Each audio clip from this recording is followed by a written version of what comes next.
అనుకున్నవాడు వాడు వాడు తీవ్ర ముముక్షు, తీవ్ర వైరాగ్యాన్ని కలిగి వెంటనే మారిపోరు.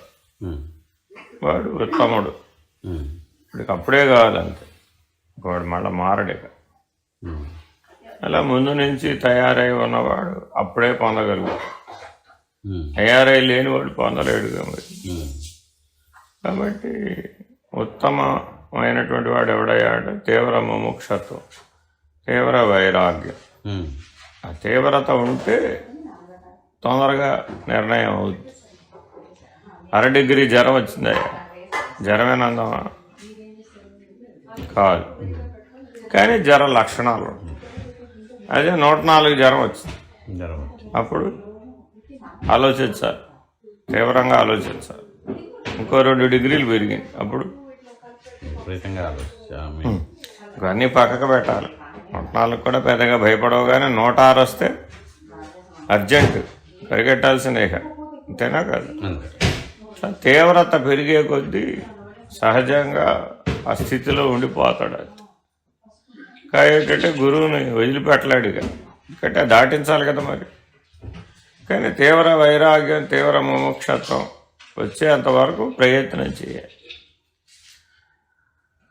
వేదాంతం కానీ లౌకికం కానీ ఏదైనా ఆ తీవ్రత వచ్చినప్పుడేగా పొందగలిగేది, లేకపోతే పొందలేడు. ఊరికే సామాన్యంగా ఉంటే గ్రహించలేదు. అందుకని నీ లక్ష్యం ఎప్పుడు పొందాలనుకుంటున్నావు అని నీ ఆసక్తిని బట్టి కదా,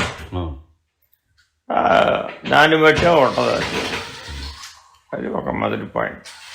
రెండో పాయింట్, సరే తీవ్రత లేదు, మంద మోక్షేచ్ఛ, మంద వైరాగ్యం. అప్పుడేమైంది? సరేలే, కాలేన విందతి, ఎప్పుడో ఒకప్పుడు కాలం కలిసి వచ్చినప్పుడు చేద్దాంలే, ఇప్పుడు ప్రస్తుతం కాలం కలిసి రావట్లేదు. వాడికి ఆసక్తి ఉంటుంది, కానీ ఏమనుకుంటాడంటే కాలంలో వచ్చినప్పుడు చూద్దాంలే అనుకుంటాడు. మరి కాలంలో వచ్చినప్పుడు చూద్దామంటే అప్పటిదాకా నువ్వు ఉండొద్దు, లోపలే శరీరం పడిపోతే అప్పుడు మళ్ళీ ఇదంతా వృధానేగా, మళ్ళా మొదలు పెట్టాలి. ఏం సాధించలేదుగా, అది చివరి నిమిషాలైనా గుర్తు వస్తుందిగా. ఏం సాధించలేకపోయినా ఈ జన్మలో, మరి అసఫలంగా ఉన్నా నేను, ఆ ఫలం లభించలేదు అని అసంతృప్తి ఉంటుందిగా. కాబట్టి ఉత్తర జన్మలో కూడా దాని ఆసక్తి ఉంటుంది, ప్రయత్నం చేస్తాడు. కానీ ఏ జన్మకైనా నీకు తీవ్రమైన వైరాగ్యం, తీవ్రమైన ముముక్షత్వం అవసరమా కాదా? అది ప్రీ రిక్విజిట్ అంటాం. అది లేకుండా బంధం మోక్షం నిర్ణయం కాదు. అర్థమైంది? కానీ దుఃఖరాహిత్యం, వాసనారాహిత్యం, బంధరాహిత్యం, జన్మరాహిత్యం. చాలామంది దుఃఖరాహిత్యం దగ్గరే ఆగిపోతా ఉంటారు. ఎందుకంటే దుఃఖాలతోనేగా వచ్చేది. వేదాంతం ఎవరికి అవసరం అయ్యాయంటే బాధ ఉంటేనే బోధ. మరి ఏదో ఒక దుఃఖం ఉంటుందిగా మనిషి అన్నమాట. ఆ దుఃఖం పోగొట్టుకోవడానికి ఆత్మజ్ఞానాన్ని పొందాలి, దైవ దర్శనం పొందాలి అనే దృష్టితో వస్తాడు. అక్కడికే ఆగిపోయావు అనుకో, అప్పుడు 25% పండినట్టు. మరి 25% పండితే పండినా అది కాదు, అది అక్కడికే ఆగిపోతూ ఉంటాడు. ఎందుకని ప్రతి జన్మలోనూ ఏదో ఒక అసంతృప్తి, ఏదో ఒక దుఃఖం ఉంటుందిగా, దాంతోనే కొట్టుకుపోతూ ఉంటాడు.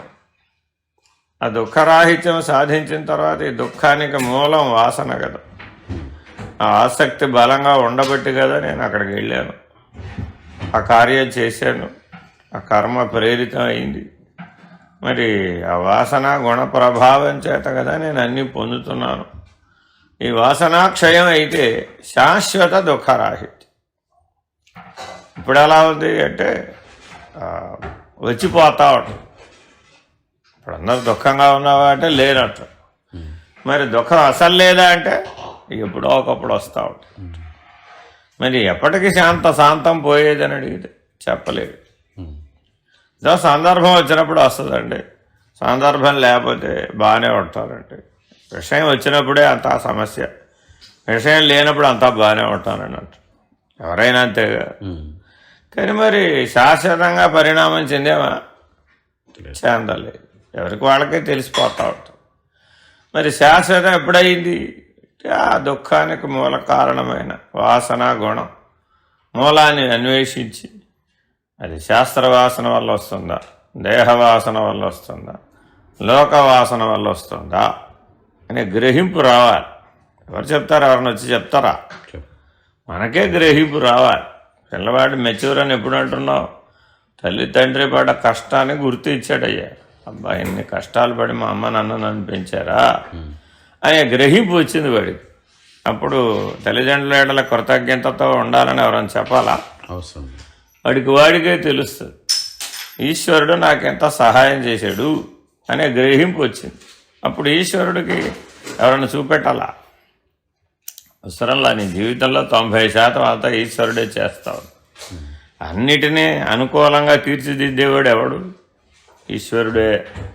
నీ కర్మఫలానుసారం వాటన్నిటినీ తీర్చిదిద్దుకొస్తా ఉంటాడు. కానీ మానవుడు నేనే నేనే నేనే అనుకుంటా ఉంటాడు చిన్నపిల్లాడిలాగా. ఆటబొమ్మలు ఇప్పుడు చిన్నపిల్లాడు కొనుక్కొచ్చుకున్నాడా? అదిగా. కానీ ఆడుకుని ఏమంటాడంటే నా బొమ్మ అట్లా.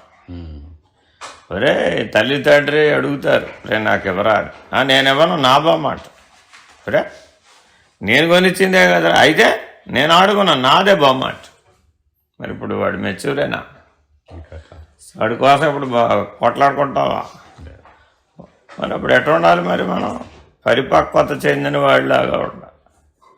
అందుకని ఎవడైతే ఈ వాసనాత్రయాన్ని గుణత్రయాన్ని బాగా పరిశీలించి నేను సాక్షిని, ఈ వాసనకి ఆ గుణానికి లొంగేవాడిని కాదు, నేను ఆత్మస్వరూపుణ్ణి అని ఆత్మభావంలో నిలబడితేనే ఈ వాసనాక్షయం గుణత్రయాతీతం సాధ్యం అవుతుంది. 2 పద్ధతులు. బలమైన సాధన ద్వారా వీటిని అధిగమించి ఆత్మభావంలో ఉండొచ్చు. లేదంటే వివేకంతో బుద్ధి బలంతో నేను ఆత్మస్వరూపుణ్ణి అని స్థిరంగా నిర్ణయంగా ఉంటే ఈ 2 లక్షణాలు వస్తాయి. అప్పుడు వాసనాక్షయం. ఏదో ఒక పద్ధతి. పండు ఎలా పండాలంటే ఎలా అయినా కానీ ఎండకైనా పండవచ్చు, మామూలుగా క్రమానుగతిశీలంలో అయినా పండవచ్చు. అంతేనా కదా? విపరీతమైన ఎండలు కాసినాయా మామిడిపళ్ళు టకటకా పండిపోతాయి. అదే మామూలుగా ఉన్న ఎండలు అప్పుడు నిదానంగా పడుతుంది. ఇది అంతే. విపరీతమైన పరిస్థితులు వచ్చేసినాయి. అప్పుడు మరి ఎక్కడి నుంచి వచ్చినాయి అవన్నీ? నీ వాసనాత్రయంలోంచి, నీ గుణత్రయంలోంచి వచ్చినాయి. ఇది నాకు సమయం పండిపోవడానికి. ఇంత విపరీతమైన పరిస్థితులు మళ్ళీ జీవితంలో రావు. నేను ఆత్మభావంలో స్థిరంగా ఉండటానికి ఇది సరైన సమయం అని గుర్తించుకుంటాడు సాధకుడైన వాడు. అదే సామాన్యుడు ఏమనుకుంటాడంటే ఈ ఒత్తిడి తగ్గిపోయినాక ఆలోచిద్దాంలే అనుకుంటాడు. ఆ గొడవ ఇప్పుడు మనం అయ్యే పని కాదు. ఇప్పుడు ప్రస్తుతం మామూలుగా లౌకిక వ్యవహారంలాగా ఉండేసి నిదానంగా అప్పుడు చూసుకుందాంలే, ఇప్పుడు అవదు, ఇది ఇంత ఒత్తిడిలో పనిలో ఉంటే నేను తట్టుకోలేం మనం, ఇప్పుడు ఆత్మభావంలో ఉంటాం, నా వల్ల కాదు అని చేతులు ఎత్తేస్తాడు సామాన్యుడు. తేడా లేదు సామాన్యుడికి సాధకుడికి. అట్లా అయిన తర్వాత ఇప్పుడు సాధకుడైన వాడు ఏమయ్యాడంటే ఏమైనా సరే ఇప్పుడు ఈ పరిస్థితుల్లోనే నేను బయటపడిపోవాలి అని ఒక బలమైనటువంటి ఆసరా కోసం ఎదురు చూస్తాడు. ఎందుకంటే బయటపడాలంటే మరి ఎవడో ఒడ్డునేసేవాడు ఉండాలిగా. మరి అప్పుడు ఆ గురువు ఎక్కడ ఉన్నాడా అని వెతికి ఏమండి ఇంత తీవ్రమైన పరిస్థితులు వచ్చినాయని చెప్తాడు. చెప్తే ఆయన ఏమంటాడంటే సరేలేవయ్యా, ఏ జన్మలో రాలేదు, ఈ జన్మలో వచ్చేయటం, ఏ జన్మలో రాలేదు, అన్ని జన్మల్లో ఇదే సంసారమేగా, అన్ని జన్మల్లో ఇదే శరీరమేగా, అన్ని జన్మల్లో ఇవే 3 గుణాలేగా, ఇవే 3 వాసనలేగా, ఏముంది అందులో ప్రత్యేకత అని సామాన్యం చేసేస్తాడు. చేసి ఏమంటాడంటే నీకు అదంతా అనవసరం, నువ్వు ఆత్మభావంలో ఉండు, అయ్యే పరిష్కారం అయిపోతాయి అంటాడు. ఆ గురువాక్యాన్ని నమ్ముతాడు. నమ్మి స్థిరంగా ఆత్మభావంలో ఉండిపోతాడు.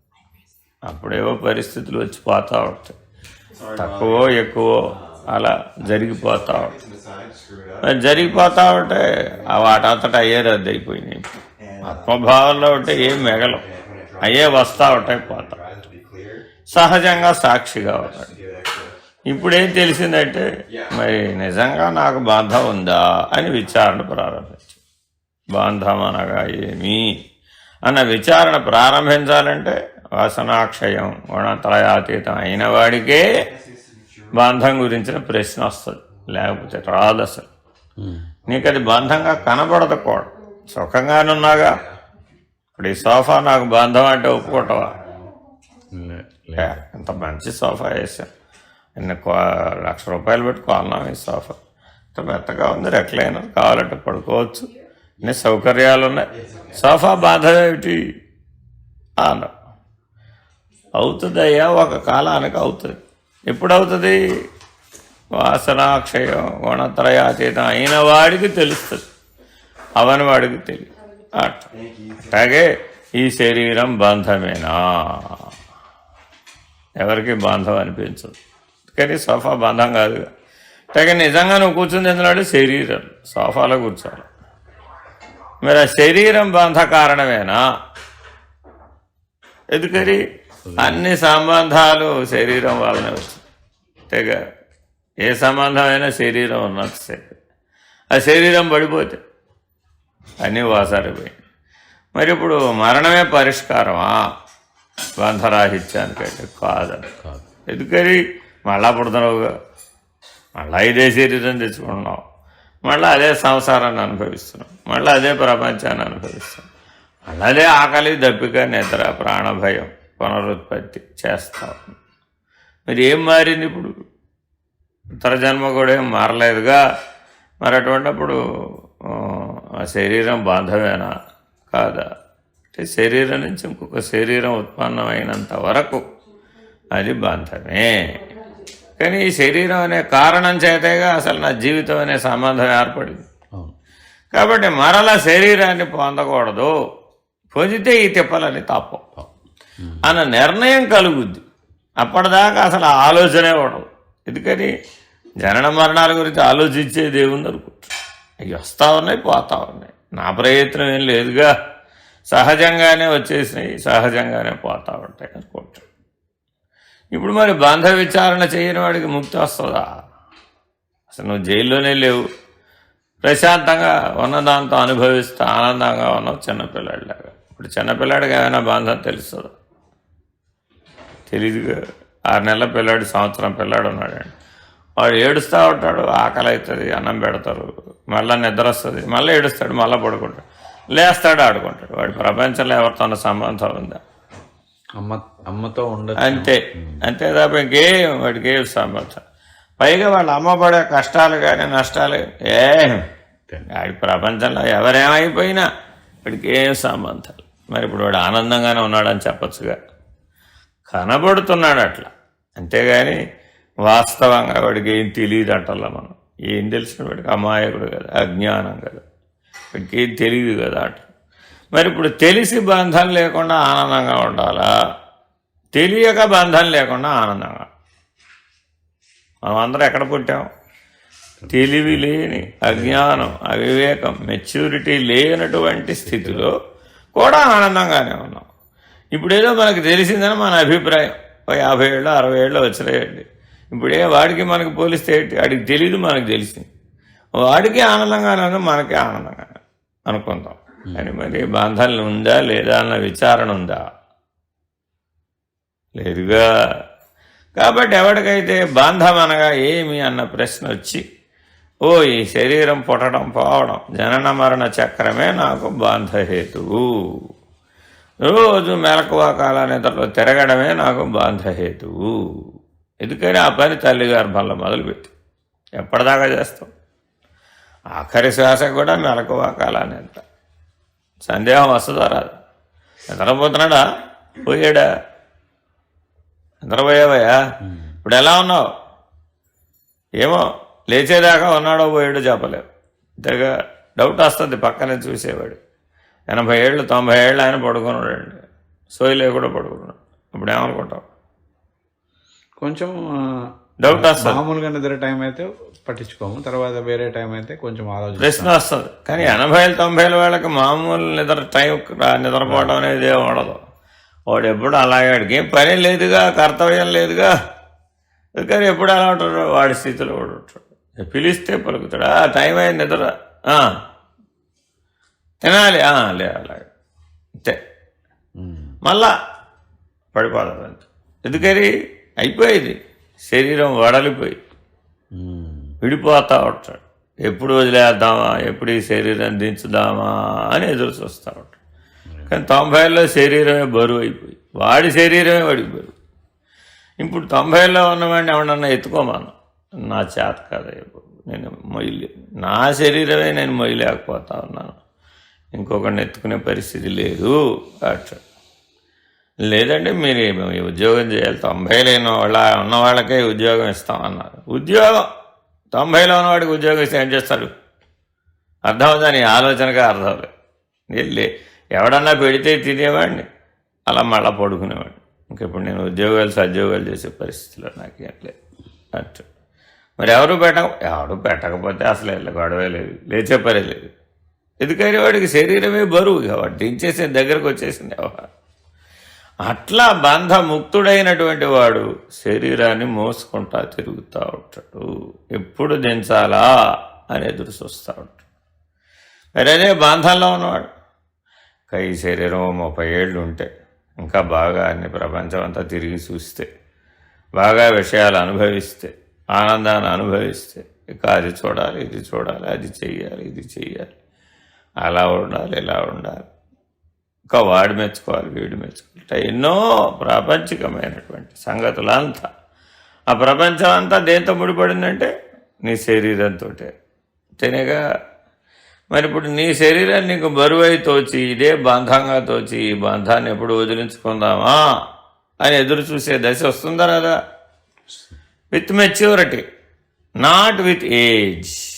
సరే, 90 ఏళ్ల వాడు కూడా అలాగే ఉన్నట్టు కనపడింది, కానీ వాడికి మరలా శరీరం వస్తుందా రాదా? ఎందుకని వాడికి వాసనాక్షయం అవ్వలేదు, గుణత్రయాతీతం అవ్వలేదు, దుఃఖరాహిత్యం అవ్వలేదు.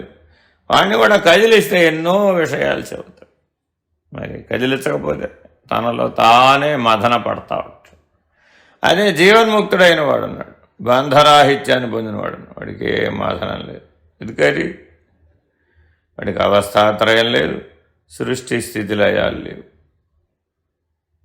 ప్రపంచం ఉంది, పోయింది, వాడికి ఏ సంబంధం లేదు. ప్రపంచం మళ్ళా పుట్టింది, ఓహో అలాగే, ఓ అద్భుతంగా ఉంది ప్రపంచం, ఓహో అలాగా. ప్రపంచం అంతా పోయింది, ఓహో అలాగా. నువ్వు పుట్టావు, ఓహో అలాగా. నువ్వు పోయావు, ఓహో అలాగా. వాడు పోయినా కూడా ఓహో అలాగానే. వాడి శరీరం పడిపోయిందంటే, వాడి శరీరం పడిపోయినా ఓహో అలాగా అంతే. ఓహో పడిపోయిందా, సరే, లేదా టైం అయిపోయింది, పడిపోయింది అంతే. అంతేగాని నేను పోయానని అనుకోడు అక్కడ. చూడు మరి ఎంత తేడా ఉంది. అంటే వాడు చూస్తూ ఉండగానే నిద్ర వస్తూ ఉంటుంది, పోతూ ఉంటుంది, కళ వస్తూ ఉంటుంది, పోతూ ఉంటుంది, మెలకు వస్తూ ఉంటుంది, పోతూ ఉంటుంది, ఊరకట్లా ఉంటుంది. అట్లా ఊరకొన్నవాడికి ఇప్పుడు బంధం ఉందా? లేదుగా. వాడి శరీరమే పడిపోయింది, వాడు చూస్తూ ఉంటాడు. చూడండి ఎంత చిన్న విషయంగా కనబడుతుంది, కానీ ఆ స్థితిలో జీవించడం ఎంత కష్టమో. ఏ బంధం లేని స్థితిలో ఉండాలి, ఏ స్ఫురణ లేని స్థితిలో ఉండాలి. ఎప్పుడూ అదే తీరుగా ఆ బ్రహ్మనిష్టలో ఉన్నాడు. వాడు బ్రహ్మమైపోయాడు ఇప్పుడు. ఎందుకని వాడికి ప్రపంచంతోనూ పని లేదు, వాడి జీవితంతోనూ పని లేదు, ఎవరితో వాడికి పని లేదు. ఓరకుండు వాడే ఉత్తమ యోగి. ఎందుకని బ్రాహ్మీభూతుడు, సదా బ్రహ్మము అనేటటువంటి స్థితిలో చూడాలి. ఏదో శరీర ధర్మానుసారం ఎవరైనా గుర్తు చేస్తే ఆ టైం అయింది అన్న తిననా, ఏదో మందులు వేసుకో, తినాలి పడుకోవాలి. వాడు ఏం కాదనడు, అవునన్నాడు. ఇక ఎందుకని వాడి శరీరాన్ని వాడే మోసుకు తిరుగుతాడు. పని అది అంతేనా? పని అయిపోయినాక ఏం చేస్తావు? కింద పెడతావుగా. నువ్వే పెట్టావా, అదే పడిపోయింది, అదే పడిపోవాలి. పండు పండిపోయిందండి, చెట్టు రాల్సిందా, పండే రాలిపోయిందా? పండే వదిలేసింది. చెట్టు వదలమని ఎప్పుడు చెప్పదు, అంతేనా కాదు? సృష్టి ధర్మంలో ఆలోచిస్తే ఇప్పుడు ఆ పని అబ్బాయి వచ్చాడా, ఏదో పిలిచావు, వచ్చాడు, పని చేసుకున్నాడు. నువ్వెవరు, నువ్వు ఎక్కడ పుట్టావు, ఏం చేసావు, ఏ భాష ఇది అన్న పని ఆ పిల్లాడికి తెలుసుకోగల కనీసం. నాకు ఎందుకయ్యా, దుప్పని చెప్పాడు, వచ్చాం, చేసాం, వెళ్ళిపోయాం. అట్లా ఉంటాడు ముక్తుడు. వాడికి ఏం సంబంధంలా, కానీ చేసిన పని సవ్యంగా చేస్తాడే, సవ్యంగా చేస్తాడు, దానికేం లోటు లేదు. అట్లా బంధముక్తుడైన వాడు ఏ చిన్న పనికో ఆ శరీరం వచ్చింది, ఆ చిన్న పని ఏదో చేసేసింది, వదిలేసాడు అంతే. వాడి జీవితం మొత్తం కలిపి అడిగాడు, ఈశ్వరుడు ఏదో పని చెప్పాడే, అందుకే పనిముడితో పని వచ్చింది. ఆ పని చేయగానే మరి ఆ పనిముడితో పని లేదుగా, కింద పెట్టేశాడు. ఈశ్వరుడే కింద పెట్టేశాడు. సృష్టించిన వాడు ఈశ్వరుడే, లయింపజేసిన వాడు కూడా ఈశ్వరుడే. నాకేం సంబంధం లేదు, నాకేం బంధం లేదు, నేనెప్పుడూ బ్రహ్మస్వరూపుడనే, నేనెప్పుడు ఆత్మస్వరూపుడనే, నా స్వరూపమే సత్యం అని ఉంటాడు ఎప్పుడు.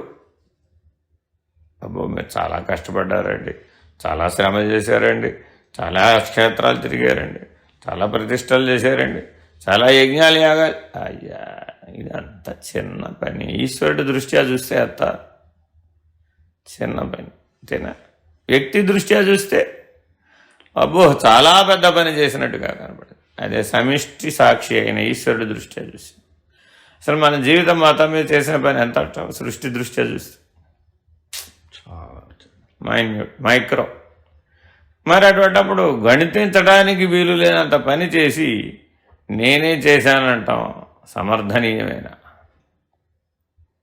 అట్లా ఆలోచన వచ్చినప్పుడు అప్పుడు నువ్వు లేవుగా, అంతటా ఉన్నది ఈశ్వరుడయ్యా, ఆ కర్త ఈశ్వరుడేగా, లేదు కాదయ్యా బాబు. ఏదో ఒకవేళ నేను చేసినట్టు నీ చూపులకు కనపడ్డా నీలో నుంచి కూడా ఈశ్వరుడే చూస్తా ఉన్నా. కాబట్టి కర్త, కర్మ, క్రియ అనే త్రిపుటి లేదు. అసలు వాస్తవానికి త్రిపుటి లేనే లేదు. ఏకం సద్బ్రహ్మ. ఆ ఉన్న ఒక్క బ్రహ్మమే చతుర్ముఖ ప్రజాపతిగా, విష్ణువుగా, శివుడుగా సమిష్టి కార్యక్రమాన్ని నిర్వహిస్తుంది. ఇక్కడ భార్యగా, భర్తగా, పిల్లలుగా, ప్రపంచంగా, జీవుడుగా, జగత్తుగా, ఈశ్వరుడుగా తోస్తా ఉన్నారు. మరి అక్కడ మూడే, ఇక్కడ మూడే. ఇక్కడేమో జగజ్జీవేశ్వరత్రయం, అక్కడేమో బ్రహ్మ విష్ణు రుద్రుడు. మరి చెప్పండి, వాస్తవానికి ఉన్నదా? లేవుగా, ఉన్నట్లుగా కనపడుతున్నాడు అంతే. కానీ వాస్తవానికి ఉన్నది ఎవరా అంటే ఉన్నది బ్రహ్మమే. ఆ జగత్తు బ్రహ్మమే, ఈ జీవుడు బ్రహ్మమే, ఆ ఈశ్వరుడు బ్రహ్మమే, ఆ సృష్టి బ్రహ్మమే, ఆ స్థితి బ్రహ్మమే, ఆ లయము బ్రహ్మమే. అంతా బ్రహ్మములోనే జరుగుతూ ఉన్నది. కానీ బ్రహ్మమునకు ఏమైనా ఎరుక ఉన్నదా? సముద్రంలో బోళ్ళు తిమింగలాలు పడతాయి, చిన్న చిన్న చేపలు కూడా పడతాయి. ఎంత ఉంటాయంటే జెల్లీ ఫిష్ లాగా ఉంటాయి. దానికి ఉనికి ఉందా తిమింగలానికి ఉనికిందా అంటే తీరు అది జీవిస్తూ ఉంటాయి. దానికి సముద్రమే ఆధారం, దీనికి సముద్రమే ఆధారం. అక్కడే పడతాయి, అక్కడే పెరుగుతాయి, అక్కడే జీవిస్తాయి, అక్కడే పోతాయి. సముద్రానికి ఏమైనా ఎరుక ఉందా? ఇవనుకుంటా ఉన్నాయి సముద్రమే మా ప్రపంచం, సముద్రం లేకపోతే మేము లేవు, సముద్రమే మా ఆధారం, మేము అధేయం అనే దృష్టితో అవి జీవిస్తూ ఉన్నాయి. కొంతకాలం తర్వాత అయిపోయినాయి. ఇప్పుడు పుట్టించడానికి కారణం సముద్రం, పోవడానికి కూడా కారణం సముద్రమే అంటే ఒప్పుకుంటాం. సముద్రం ఒక తాను తీరుగా తాను ఉందంతే, అక్కడ జరగవలసింది జరుగుతూ ఉందంతే. ఈ సృష్టి కూడా అంతే. పరబ్రహ్మం ఎప్పుడు పరబ్రహ్మమే, దానిలో ఏ కదలిక లేదు, ఏ మార్పు లేదు. ఇవి పుట్టిపోవడం వల్ల సముద్రంలో మార్పు వచ్చిందా? మార్పు. ఆ సముద్రం ఘనీభవించేసింది. మరి అప్పుడు ఈ జీవరాశులన్నీ ఏమవుతాయి? అందులోకే పోతాయి. మళ్ళా ద్రవీభవించి మళ్ళా పడతాయి, అందులోనే ఉన్నాయిగా. అట్లా పరబ్రహ్మము సృష్టి కల్పాంత కాలంలో ఘనీభవించేస్తారు. ఆ ఘనీభవించినప్పుడు ఇవన్నీ యాజ్ ఇట్ ఈజ్ అలాగే అందులోకి వెళ్ళిపోయినాయి. మళ్ళా ఒక కాలంలో ద్రవీభవించి మళ్ళా పునఃసృష్టి వచ్చినట్లుగా కనబడుతోంది. ఇప్పుడు పోయింది అక్కడ, వచ్చింది అక్కడ, పోలేదు, రాలేదు, సృష్టి యొక్క లక్షణం. మరి పరబ్రహ్మ యొక్క లక్షణం అది కదలలేదు, మారలేదు. ద్రవీభవించిన సముద్ర లక్షణం మారలేదు, ఘనీభవించిన సముద్ర లక్షణం మారలేదు. ఒక కాలంలో మహాప్రళయం వచ్చింది. మహాప్రళయం వచ్చినప్పుడు సముద్రం ఎండిపోయి ఇప్పుడేమై సకల జీవరాశులు మొత్తానికే లేకుండా పోయినాయి. మరి అప్పుడు సముద్రం బాధపడాలా వద్దా?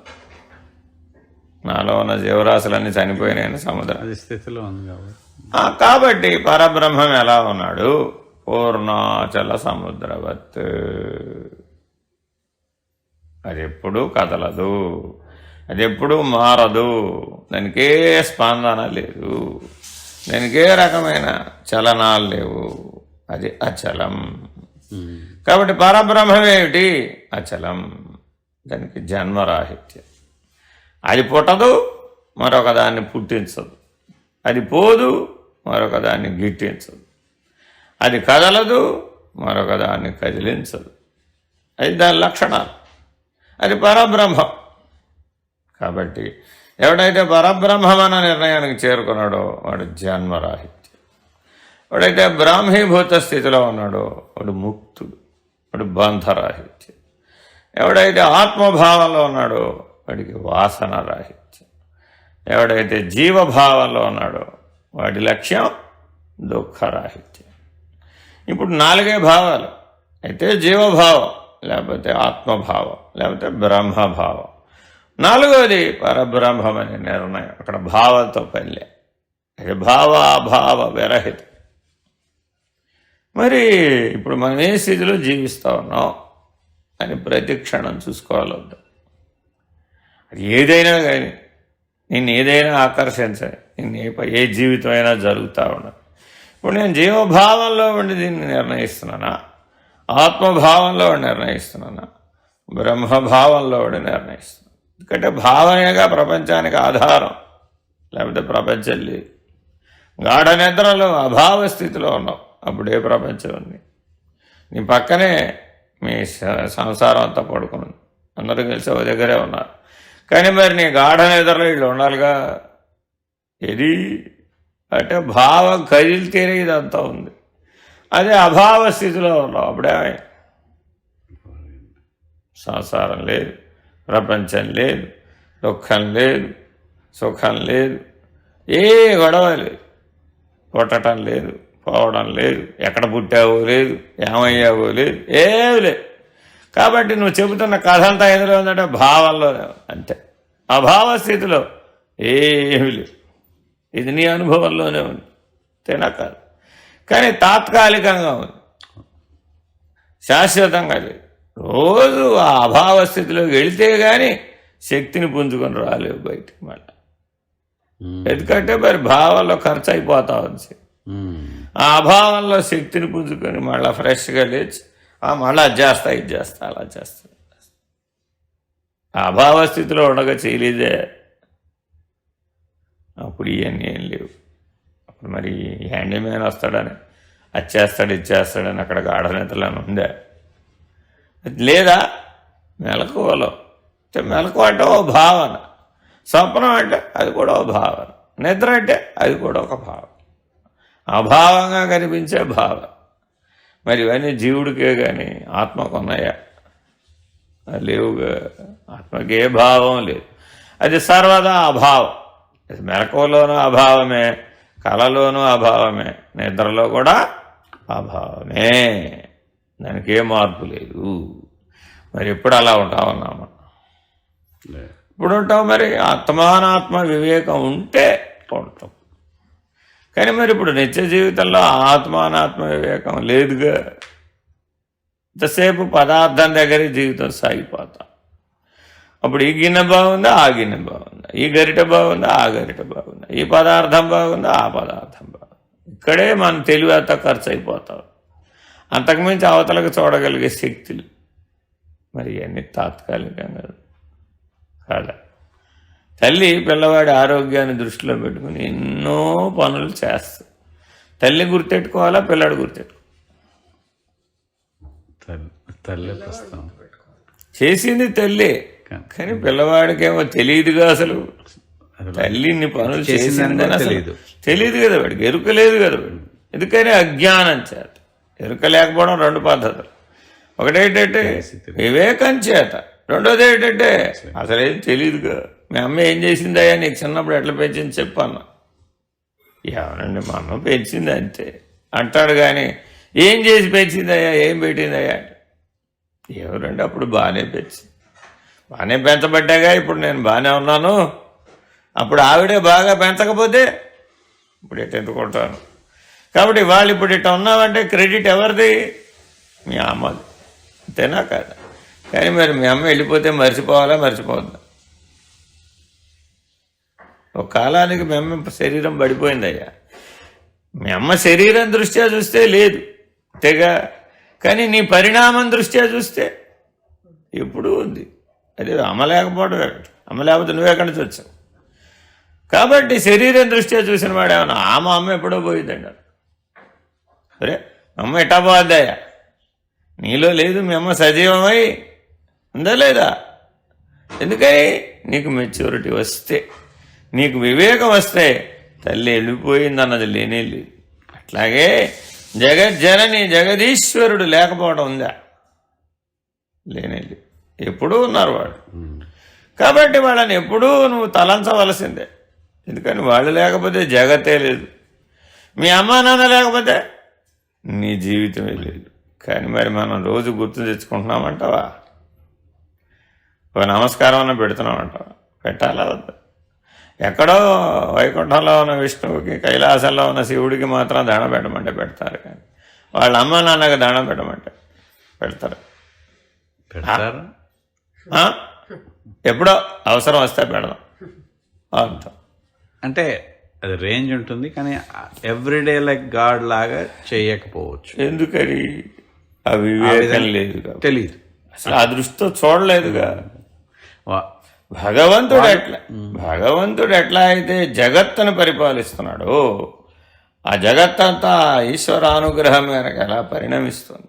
నీ జీవితం కూడా నీ తల్లి తండ్రి వల్లనే.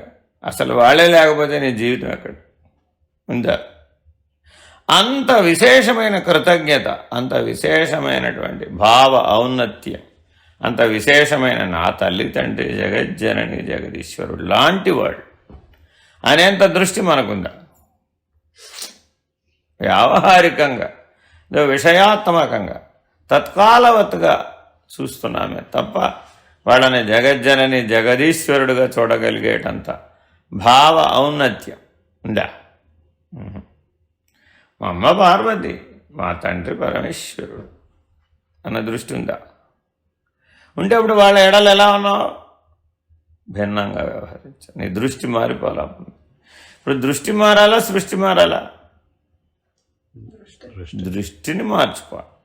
కాబట్టి భావస్థితి నుంచి భావాతీత స్థితికి, భావాతీత స్థితి నుంచి అభావ స్థితికి, అభావ స్థితి నుంచి భావాభావ విరహిత స్థితికి చేరుకున్న నాడు మాత్రమే నీకు ఈ పరిణామం సాధ్యమవుతుంది. మరి పరిణామం అంతా లోపలటావా, బయట అంటావా? లోపలే. Internal transformation. మరి దీన్ని సంపాదించడానికి హిమాలయాలకు వెళ్ళాలా, లేకపోతే నైమిషారణ్యం వెళ్ళాలా? వెళ్ళక్కర్లేదు. అయితే వెళ్ళక్కర్లేదు వాస్తవానికి. కానీ వెళితే అవకాశం, పాజిటివిటీ పెరుగుతుంది. స్ఫురించకపోయినా నీకు ఇక్కడ ఉంటే అక్కడికి వెళితే స్ఫురిస్తుందేమో, ప్రయత్నించండి. తిరుమల వెళ్ళావయ్యా, ఏడు స్ఫురించింది. అదే తిరుమలలో ఉన్నవాడిని ఏమయ్యా దేవుడు విశేషం ఆ రోజు చూస్తూనే ఉంటాం కదా, అంతేగా. అదే అమెరికా నుంచి తిరుమల చూడడానికి వెళ్ళి, అబ్బో మా వెంకటేశ్వర దర్శనం ఎంత బాధ. దానికోసం 4 ఏళ్ల నుంచి వెయిట్ చేసి ఇప్పటికి రావడానికి కుదిరిందండి ఇండియా. వచ్చా నేను 4 ఏళ్ల నుంచి ఎదురు చూస్తున్నాను పరమేశ్వరుని దర్శించడం కోసం. మరి ఇప్పుడు ఎదురు చూసిన వాడి స్థితి ఎట్ట ఉంది? ఎదురుకుండానే ఉన్నవాడి స్థితి ఎట్ట ఉంది? ఎదురుకుండానే ఉన్నవాడికి సామాన్యం, ఎదురు చూసిన వాడికి విశేషం. చూడు ఎంత తేడా ఉంది. కాబట్టి ఇప్పుడు మనం ఎట్లా ఉండాలి అంటే, ఎప్పుడు లభిస్తుంది అన్నట్లుగా ఉండాలా, అంతా మామూలేలే అన్నట్టుగా ఉండాలి. మొదటిదే. చూడు మరి, అప్పుడే నీకు ఆ భావన యొక్క బలం పనిచేస్తాం, లేకపోతే పనిచేయి. అక్కడ పనిచేసే ఆచార్యులు ఉంటారండి, పొద్దున సాయంత్రం దాకా అక్కడే ఉంటాడు. అంతేగా మరి ఆయనకి విశేషమైన అంటే ఆయనకి సామాన్యం. అదే చూడడానికి వెళ్ళిన వాడికి బా ఇవాళ స్వామి ఎంత అందంగా ఉన్నాడు, స్వామి నన్ను చూసి నవ్వాడు బాబు, నవ్వాడు నన్ను చూసి, ఎంత మృదు మంద హాసంతో పలకరించాడు. ఏమో ఎలా ఉన్నావు, స్నేహితుడి వలె పలకరించాడు, ప్రాణ స్నేహితుడి వలె పలకరించాడు, ఎంత ఆత్మీయతతో పలకరించాడు. నీ భావన పరమాత్మ భావన, భక్తుడంతా నీ భావనే, వ్యక్తి అంతా ఎవరి భావన, నీ భావనే. ఎప్పుడైతే ఒక్కసారి జ్ఞానంలోకి మారిపోయావు అప్పుడేమైంది, నీకు నాకు భేదం లేదు, అది జ్ఞానం. మరి అప్పుడేమైంది, పరమేశ్వరుడికి దుఃఖం లేదు, పరమేశ్వరుడికి వాసనలు లేవు, గుణాలు లేవు, ఏ రకమైన బంధం లేదు, జన్మ కూడా లేదు. కాబట్టి ఎప్పుడు ఎలా ఉండాలి, నీకు నాకు భేదం లేదు అని ఆయన మనల్ని పిలిచేటట్లుగా మనం జీవించాలి. ఇప్పుడు జీవితం మారాలా, అక్కర్లేదు. పరమేశ్వరుడు ఎప్పటికైనా మనతో ఏం మాట్లాడాలట, నీకు నాకు భేదం లేదయా అని పరమేశ్వరుడు అనాలట. నువ్వు అనడం కాదు, నువ్వు కూడా అనొచ్చు. ఎట్లాగా, అనన్య భక్తి ద్వారా. భక్తి భావం బలంగా బలపడిపోయింది, ఎప్పుడు అదే స్మరణలో ఉన్నాడు, అందులోనే మునిగిపోయాడు. అప్పుడు వీడు కూడా అనొచ్చు, కానీ అది శాశ్వతం కాదు. మళ్ళీ ఏదైనా సందర్భం తేడా వస్తే మారిపోతాడు. అదే జ్ఞాని అయ్యాడు. అప్పుడు జ్ఞానిని పరమేశ్వరుడు నీకు నాకు భేదం లేదంటాడు, అప్పుడే జ్ఞానం. అందుకే ఈశ్వర దర్శనం అత్యంత ప్రధానం. ఆ దర్శన స్థితిలో అలా ఉండిపోయాడు. అప్పుడేమైనా కొంతకాలానికి ఈశ్వరుడే చెప్పాడు నీకు నాకు భేదం లేదు. ఎందుకని వాడికి అవస్థాత్రయం తోచటం లేదు, అక్కడ సృష్టి స్థితి లయాలు తోచటం లేదు. ఎప్పుడు ఆ పరమేశ్వర స్థితిలో మునిగిపోయి ఉన్నాడు. మరి ఇప్పుడు వాడికి శరీరమైనా, జగత్తైనా, జీవితమైనా, ఈశ్వరుడైనా ఏమైనా భావంలో తేడా ఉందా? ఇంకేం తేడా లేవు వాడికి. ఇక అప్పుడు ఏ రకమైన లక్షణాలు లేవు. ఇక అప్పుడు మరి సహజంగా ముక్తుడుగా ఉన్నాడు, సహజంగా పరబ్రహ్మనిష్టలో ఉన్నాడు, సహజంగా జన్మరాహిత్యంలో ఉన్నాడు. కాబట్టి మొదటి 2 సాధన సాధ్యములు, చివరి 2 సహజమైనవే సాధ్యం. అంటే దుఃఖరాహిత్యం, వాసనారాహిత్యాన్ని సాధనతో సంపాదించాలి. అదే బంధరాహిత్యం, జన్మరాహిత్యాన్ని సహజ స్థితిలో ఉండి సంపాదించాలి. అంతేగాని సాధనతో సంపాదిస్తారంటే దేవుడి కట్టు వేరైపోతాం. వెరుగా ఉంటేనేగా సాధన చేసేది. మరి ఈ బంధరాహిత్యంలో మనం ఇట్లా చేసుకొని ఏమి లేదు అనుకుంటాము, కానీ మనము అట్లా వెళ్ళి పైకి కంకరమైనప్పుడు చుట్టుపక్కల వాళ్ళందరికీ బాధపడేలాగా చేస్తున్నాం మనం. బికాస్ ఆ బంధాలన్నీ క్రియేట్ చేశాము, చేసుకున్నాము. సో వాళ్ళనందరినీ కూడా మార్చాలా, వాళ్ళకి ముందరే చెప్పాలా, అది ఇట్లా న్యాచురల్ ఇది అని, ఆర్ టైం ప్రాసెస్ ప్రకారం ఇప్పుడు ఎట్లా జరుగుతున్నది 1-2 రోజుల్లో, కొందరు నెలల్లో. దోసకాయ మీ ఇంట్లో వెనక పండింది, పొద్దున్న చూస్తే పచ్చిగానే ఉంది, సరేలే పండినాక కోద్దాంలే అనుకున్నాం. రాత్రికి రాత్రి పండి తెల్లారేటప్పటికి ఊడిపోయి, నీకు చెప్పి ఊడిపోవాలంట వద్దంట. అరే ఊడిపోయేటప్పుడు నీకు చెప్పాలా వద్దా? రోజు నీళ్ళు పోసావు, పెంచావు, పొద్దున కూడా చూసావు, బాగున్నావా లేదో, సరేలే పండిన తర్వాత కోద్దామని కూడా అనుకున్నావు, కనీసం ముచ్చిగా ఊడిపోయేటప్పుడు నీకు చెప్పాలా వద్దా? సూచనలాగా ఇస్తుంది కాబట్టి అంతే అంతే. నువ్వు కూడా అర్థమైందా? ఇప్పుడు అంతర్ముఖ సాక్షిగా లోపలికి తిరిగిపోయాడండి. ఇప్పుడు అంతర్ముఖ సాక్షిగా వాడు లోపలికి తిరిగిపోయాడని ఎవరికైనా చెప్పాలా? వాడు చూస్తే అర్థమైపోతా ఉంటాడు, ఓ వీడు బహిర్ముఖానికి రావడం లేదు. ఎన్నెన్నో వాడి చుట్టుపక్కల ఉండవచ్చు, వాడికి ఏం వాడితో సంబంధం లేదు, వాడి స్థితిలో వాడు ఉంటాడు. మరి మనలాగా లేడే, భిన్నంగా ఉన్నాడే, వ్యవహారం చేయటం లేదే అని వ్యవహరించే వాళ్ళంతా అనుకుంటూ ఉంటారు. ఇప్పుడు వాడికి ఏమన్నా పట్టింపా? ఎందుకని తనలో దోసకాయ ముచ్చిగా ఊడిపోవడం వాడికి ప్రధానం, మిగిలింది ఏది కాదు. అందుకని ఆ దోసకాయను ఉపమానంగా చెప్పి మృత్యుంజయ మంత్రం చెప్తున్నాడు. వాడు ఎప్పుడు ఎక్కడ పెట్టాడు దృష్టి అంటే ఆ దోసకాయ ఊడిపోయినట్టు ఊడిపోవాలి. ఉర్వారు కపిబంధనాన్ మృత్యోర్ముక్షీయమామృత. వాడిలో బంధరాహిత్య స్థితి, సహజంగా ముక్తుడనే స్థితి వచ్చేసి ఆ ముక్త స్థితిలో ఉండిపోతాడు. వాడిని చూసి గ్రహించి ఓహో వీడు ముక్తుడని అనుకోవాల్సిందే బయటవాడు. వాడేం చెప్పడం. దోసకాయ ఊడిపోయిందని నీకు చెప్పాలా? నువ్వే చూసి గ్రహించాలా? అంతే. ఇది కూడా అంతే. అదేంటండి, నన్ను పెంచిన యజమాని కూడా నాలాగే అయ్యుంట, అయినాక నేను ఊడిపోతానని అనుకో దోసకాయ. కరెక్టేనంట.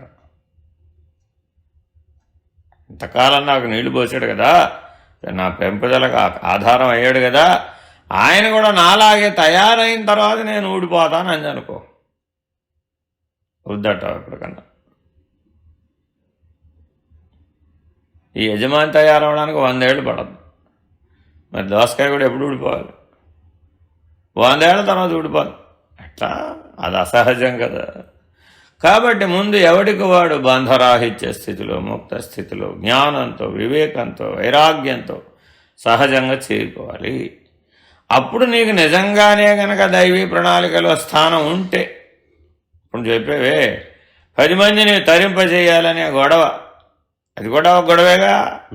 ఆ గొడవ నీకు ఉంటే అప్పుడు నీకు దైవ ప్రణాళికలో స్థానం ఇచ్చి ఇలా తెగిన గాలిపటంలాగా తిప్పుతూ ఉంటాడు అనమాట. వెళ్ళరా బాబు, వాళ్ళు అక్కడ ఉన్నారు, దానికోసమేగా ఉన్నావు అని పంపిస్తూ ఉంటాడు. వాడు ఎప్పటిదాకా అట్ట పని చేయాలి? ఆ జన్మరాహిత్యం, ఆ శరీరం పడిపోయేదాకా. ఎందుకనంటే శరీరాన్ని పడగొట్టాలనేది కూడా ఒక తలంపే, శరీర త్యాగం చేయాలనేది కూడా ఒక తలంపే. ముక్తుడికి అది కూడా బరువే. శరీరం తాను సంకల్పిస్తే శరీరం పడిపోతుంది, కానీ మళ్ళీ వస్తుంది. అందుకని ముక్తుడైన వాడు శరీరం పడగొట్టాలని అనుకోడు. దాని టైం అయితే అదే పడిపోవాలి. ఇప్పుడు నాకేం దాంతో సంబంధం ఏముంది? తినా కాదు. ఒక చెట్టు ఎండిపోయిందయ్యా, ఎండిపోతే ఎప్పుడు పడిపోద్ది అంటే ఎప్పుడో పడిపోద్ది, గాలివాన వస్తుంది, పడిపోద్ది. మనమే బ్రహ్మ ప్రయత్నం చేసి తీయాలనుకున్నాం, అప్పుడు చాలా కష్టపడాలి. అందుకని జీవన్ముక్తుడైన వాడు తన శరీరం ఉండాలని కానీ, పడిపోవాలని కానీ, ఒక పని చెయ్యాలని కానీ, అక్కర్లేదని కానీ అనే దృష్టి ఉండదు వాడికి. వాడిని ఈశ్వరుడు వినియోగించుకుంటూ ఉంటాడు తన ప్రణాళికలో భాగంగా. అప్పుడు వాడిని చూసి మిగిలిన వాళ్ళు నేర్చుకోవటరు అన్నమాట. ఓ, ముక్తుడైన వాడు ఇట్లా ఉంటాడు, దుఃఖం లేనివాడు ఇలా ఉంటాడు. లేకపోతే గ్రహించలేవుగా, కళ్ళతో చూస్తే గ్రహిస్తావు. ఓహో, తనలో తాను మునిగిపోవడం అంటే ఎట్లాగా? ఊరికే అనుకుంటావు, చదువుకున్నప్పుడు తెలియదుగా. అదే తనలో తాను మునిగిపోయి ఉన్నవాడిని చూసావు, అప్పుడే ఓ ఇలా కదా ఉండాలి. మరి అప్పుడు ఆయనకేం పట్టలేదుగా, ప్రపంచంలో ఏమైపోయినా ఆయనకి ఏ సంబంధాలు. మరి ఇప్పుడు నిద్రపోతున్నాడా? పోవడంలా. మెలకువలో ఉన్నాడా? మెలకువలో ఉండలేడు. పోనీ కలగంటున్నాడా? కలగడగంటలు. మరి ఎలా ఉన్నాడు? అన్నిటికీ అతీతంగా ఉన్నాడు, అవతల ఉన్నాడు. ఏ స్పర్శ లేదు, జగత్తు స్పర్శ లేదు, జీవుడు స్పర్శ లేదు, ఈశ్వర స్పర్శ కూడా లేదు. బ్రాహ్మీభూతుడై బ్రహ్మనిష్ఠుడై తన తీరుగా తానున్నాడు. మరి వాడు ముక్తుడు కదా. అదే వాడికి సమిష్టితో కూడా పని ఉంది. అప్పుడేం చేయాలి? ఇట్లా తిప్పుతాడు అనమాట. అక్కడికి పో, ఇక్కడికి పో, వాడింటికి పో, వీడింటికి పో, వాడికి కనపడు, వీడికి కనపడు అని పరమాత్మ ఒక స్ఫురణ, ఒక స్ఫూర్తిని ఇస్తా ఉంటాడు. వాడిని చూసి నువ్వు నేర్చుకునే అవకాశాన్ని ఇస్తాడు నీకు. లేకపోతే నువ్వు తెలుసుకోలేవు, నేర్చుకోలేవుగా. ఇట్లా నీకు చూపిస్తాడు అంతే. వాడి పని ఏంటంటే దుఃఖరాహిత్యానికి బోధ చేస్తాడు, పైవన్నీ సూచిస్తాడు, తాను అదే ఉన్న స్థితిని నిరూపిస్తాడు. మరి అనుభవంతో చూడడం కూడా అవసరమేగా. అన్నీ మాటలతో చెప్పలేవు.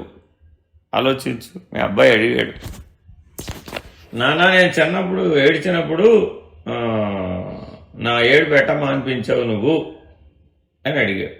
ఏం చెప్తావు? నేను చిన్నప్పుడు ఏడ్చాను కదా, నా ఏడు పెట్టమా అనిపించావు అని అడిగాడు మీ అబ్బాయి. ఏం చెబుతావు? ఎవరా ఇప్పుడు గుర్తు తెచ్చుకోవాలి అదంతా, అంతేనా కదా? ఎప్పుడో 10 ఏళ్ళ క్రమా జరిగిపోయిన అంశాన్ని వాడు ఏడవలేదా మరి? ఏడ్చాడు. ఎటమా అనిపించావు? కొంచెం తిప్పాను, ఏదో చేశాను, ఏదో అక్కడ ఇప్పుడు చెప్పలేవు, ఆనాడు చేసేవో చేయలేదా?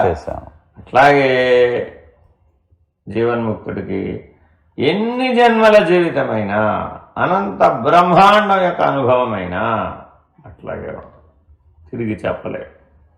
కానీ ఆ స్థితిలో ఉండగలడా వీడా? ఉండదు. అట్లా జీవన్ముక్తుడు ఈ సృష్టి మొత్తానికి ఆదర్శం. వాడు ప్రతీక. ఎట్టా అయితే గుడిలో దేవుడు కైలాసంలో ఉన్న శివుడు, వైకుంఠంలో ఉన్న విష్ణువుకు ప్రత్యేకంగా భావించి అర్చన చేస్తున్నాంగా, ఈశ్వరారాధన చేస్తున్నాం, విగ్రహారాధన కాదు, తినకాదు. అట్లాగే ఈ జీవన్ముక్తుడు ఇవన్నీ తరించిపోయిన స్థితికి ప్రతీక. దాటేసాడు అవతల, వెళ్ళిపోయాడు అవతల, ఇక మళ్ళా యువతలకి రాడు. అట్లాగే మీ అబ్బాయి అడిగితే బాగా అడిగాడు, ప్రశ్నల మీద ప్రశ్నలు వేసాడు, ఎట్ట చేశాడు అట్ట చేశాడు. ఇప్పుడు ఏం చెప్తావు? ఉరే నువ్వు కూడా తండ్రి అవుతావు కదా, అప్పుడు తెలుస్తుందిరా. ఇంకా స్థితి వచ్చినప్పుడు తెలుస్తుందిరా. మరి ఆ పిల్లాడిని ఎత్తుకొని ఎంత బరువు అయినా అటు ఇటు తిరిగి ఆ బాధను అనుభవించి ప్రేమతోనే అనుభవించావు కదా. పిల్లాడిని ఎత్తుకుని తిరుమల క్యూలో నిలబడాలయా, మరి నిలబెడతావా లేదా? వాడు నిలబడమన్నా, వాడు నిలబడాడుగా, మరి ఎత్తుకోవాలద్దా? ఎత్తుకున్నాం. ఇదిగో వస్తుంది, ఇదిగో వస్తుంది, అదిగో వస్తాడు. 18 గంటలు నిలబడ్డావు.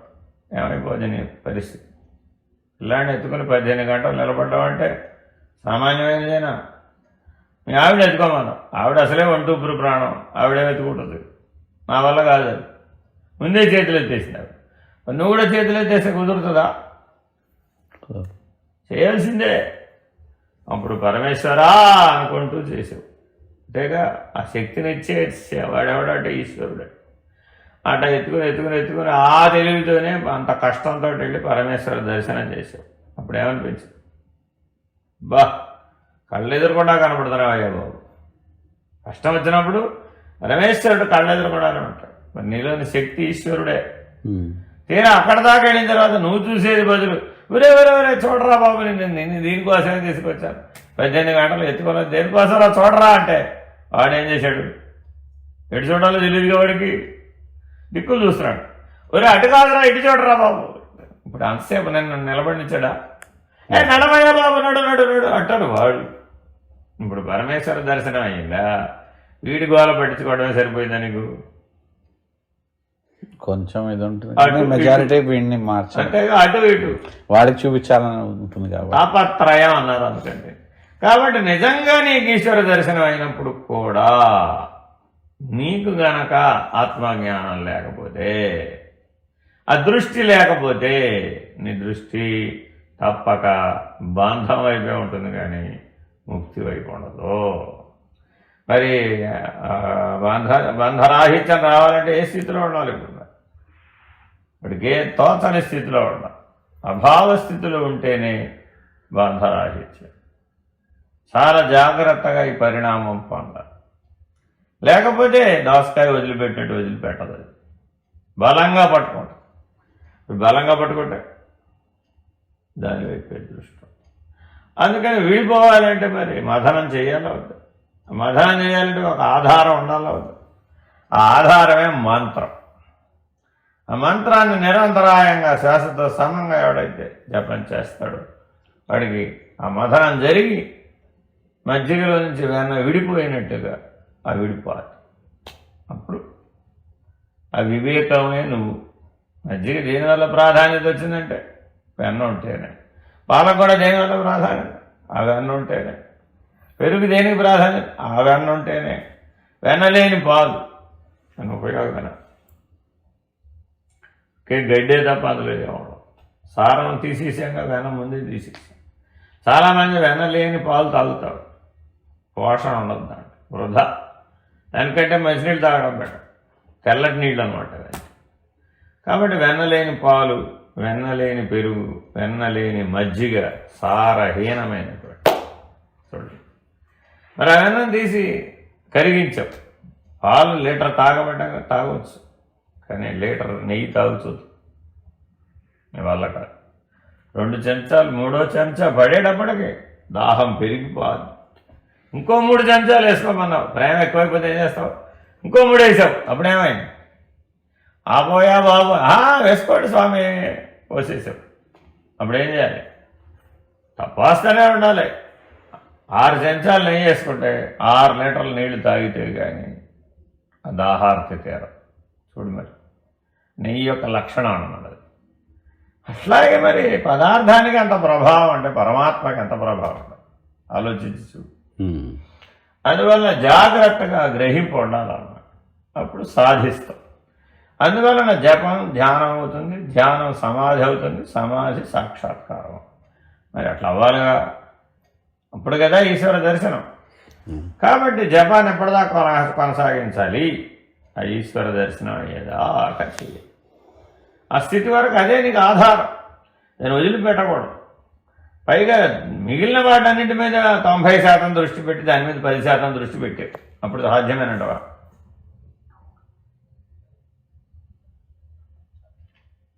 అప్పుడు అవదుగా. దాని మీద 90% పెట్టాలి, మిగిలిన దాని మీద 10% పెట్టాలి. మీ పిల్లలకి చెప్పాను అనుకో, అదే మాట చేయగలుగుతాం,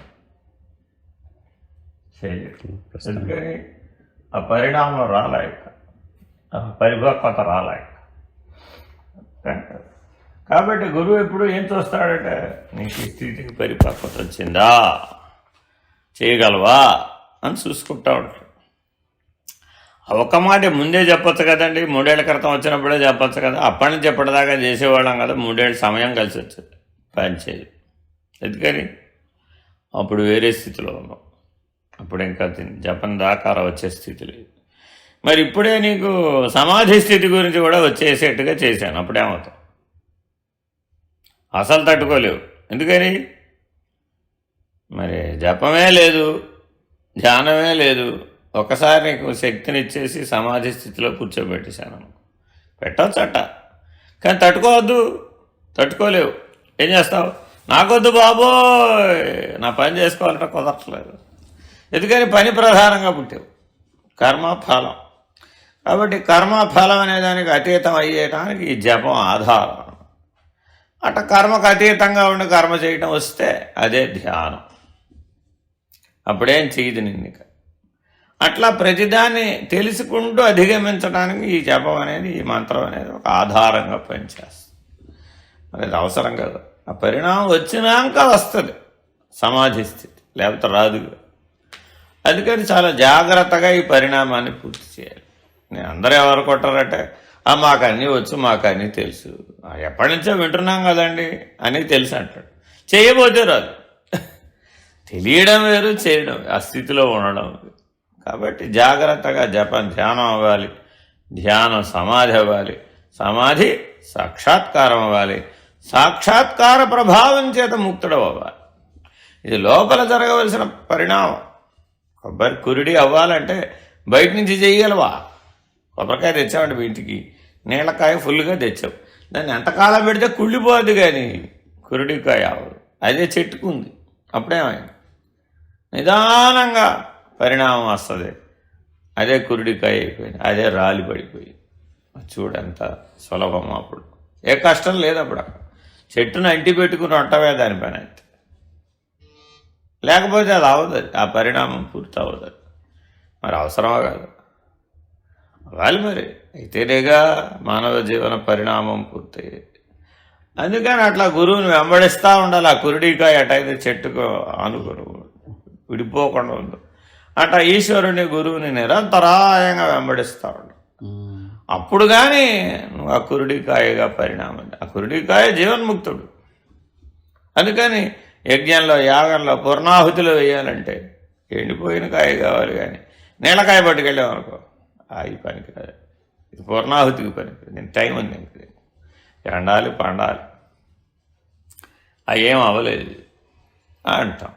అట్లాగే మానవ జీవితంలో ఇది అయిపోయింది అది అయిపోయింది నువ్వు అనుకున్నంత మాత్రం అయిపోద్దా? లోపల పండితే అవుద్ది. మరి లోపల పండాలంటే ఈ ప్రపంచం అంతా ఉండాలో వద్దు, సంసారం ఉండాలో వద్దు, ఈ పరిణామం అంతా రావాలో వద్దు. మరి వాటన్నిటి ద్వారానేగా ఈ పరిణామం సాధ్యమైంది. మరి దూరం చేస్తే అప్పుడు పరిణామం వచ్చే అవకాశం ఇవ్వాలా. అందుకని ఆత్మభావంతో కనుక వీటన్నిటిని పరిశీలించినట్లయితే ఇదే నీకు ఆత్మానుభవానికి ఉపయోగపడేవిగా కనబడతావు. అదే ఆత్మభావంలో ఉండి పరిశీలించడం, అప్పుడు ఈ సమస్యలే, ఈ సంసారమే, ఈ ప్రపంచమే, ఈ వస్తువులే బంధ కారణంగా కూడా ఏర్పడ్డాయి. దృష్టిని మార్చుకోవడం అంటే అర్థం ఇది. ఇట్లా జాగ్రత్తగా ఆ జపం చేస్తూ నిరంతరాయంగా సాక్షిగా ఉంటూ ఆత్మభావంలో నిలకడ చెందాలి. కాబట్టి అప్పుడు ఏమైనప్పుడు ఏడవటానికి అసలు అక్కడ ఏమైనా ఉందా? దుఃఖించాలా? ఇప్పుడు ఆత్మభావంలో ఉన్నవాడికి ఏమిటి? దేనికోసం ఏడవాలి? జగత్తు కోసమా? జీవుడి కోసమా? ఈశ్వరుడు కోసమా? అన్నీ ఎదుర్కొండానే ఉన్నాయిగా. లేకపోతే దుఃఖం. ఆత్మభావంలో ఉన్నవాడికి అన్నీ ప్రత్యక్షం. ఈశ్వరుడు పరోక్షం కాదు, ఇప్పుడు ప్రత్యక్షంగా కళ్ళు ఎదుర్కొండానే ఉన్నాడు. అప్పుడు ఇక దుఃఖించే పనుందా? లేదుగా. అట్లా సహజంగా ఆత్మభావంలో ఉండి ఆత్మానుభవం పొందాలి. మరి మళ్ళా దీనంగా ముఖం పెట్టే అవకాశం ఉందా? దీనోయం హీనోయం పాపోయం అంటానికి వీలుందా? లేదుగా. అయ్యామంటే ఏమైనట్టు? మళ్ళా శరీర భావంలోకి వచ్చేస్తాం. ఆత్మభావంలో ఉండటానికి శరీర భావంలోకి రావడం మరి దిగువ మెట్టు కదా. మరి 10వ క్లాసు పాస్ అయినాడు 1వ క్లాసులోకి వెళ్ళి కూర్చున్నాడు. ఇప్పుడు ఏమైంది? ప్రయోజనం లేదుగా. అప్పుడు నీకు ఇచ్చిన మంత్రం కూడా ఫలించు. ఎందుకది? ఆత్మభావంలో ఉంటే ఫలిస్తుంది. కానీ ఏ మంత్రమైనా దేహభావంలో ఉన్నాడండి, అప్పుడు వాడికి ఫలిస్తుందా? చేయలేడుగా. ఆ జపం చేయలేడు, ఆ ధ్యాన స్థితిలో ఉండలేడు, ఆ సమాధి నిష్టను పొందటానికి అది ఆధారం, అంతేనా కాదా? మరి దాన్ని ఆత్మభావంలో వినియోగించుకోవాలి. కానీ దేహభావంలోకి వచ్చి మళ్ళా దీనుడు హీనుడు అనే స్థితిలోకి రాకూడదుగా. ఈ గ్రహింపు ఉండాలన్నమాట. ఎప్పటికప్పుడు ఎదగాలి పైకి, అంతేగాని చిన్నపిల్లల్లాగా 3 ఏళ్ల పిల్లాడివి అయిపోతావా? 30 ఏళ్ళు అయిపోయింది, 60 ఏళ్ళు కూడా అయిపోతుంది. మళ్ళా 3 ఏళ్ళకి వచ్చావు అనుకో, ఇప్పుడు ఏం చేయాలి? నేను ఎత్తుకోవాలంటే చిన్నపిల్లాడివి కాదు, ఓదార్చాలంటే చిన్నపిల్లాడివి కాదు, ఆయన వదిలేయాలన్నా కూడా వీలు కాదు. చూడండి, స్వాతిముత్యం మోడల్ అనమాట ఇది. స్వాతిముత్యంలో రాధిక ఏమంటది? చిన్నవాడవైతేను చెయ్యెత్తి కొట్టేరు, పెద్దవాడవైతేను బుద్ధిమతి నేర్పేను. ఏం చేయాలి ఇప్పుడు? ప్రశ్న వచ్చింది ఆవిడకి. అది కాదు ఇది కాదు, అట్లా ఉండకూడదు ఎప్పుడు కూడా. It should be matured. ఎందుకని ఈ జీవితం మరి అట్లా ఉపయోగపడితేనేగా, ఆ మెచ్యూరిటీగా ఉపయోగపడితేనే ఏమైనా ప్రయోజనం. అర్థమైందా? కాబట్టి చక్కగా జపం చేయండి, శాస్త్రోసమంగా జపం చేయండి, ఈశ్వరారాధన చేయండి, సరైనటువంటి లక్ష్యాన్ని సాధించాలన్నమాట.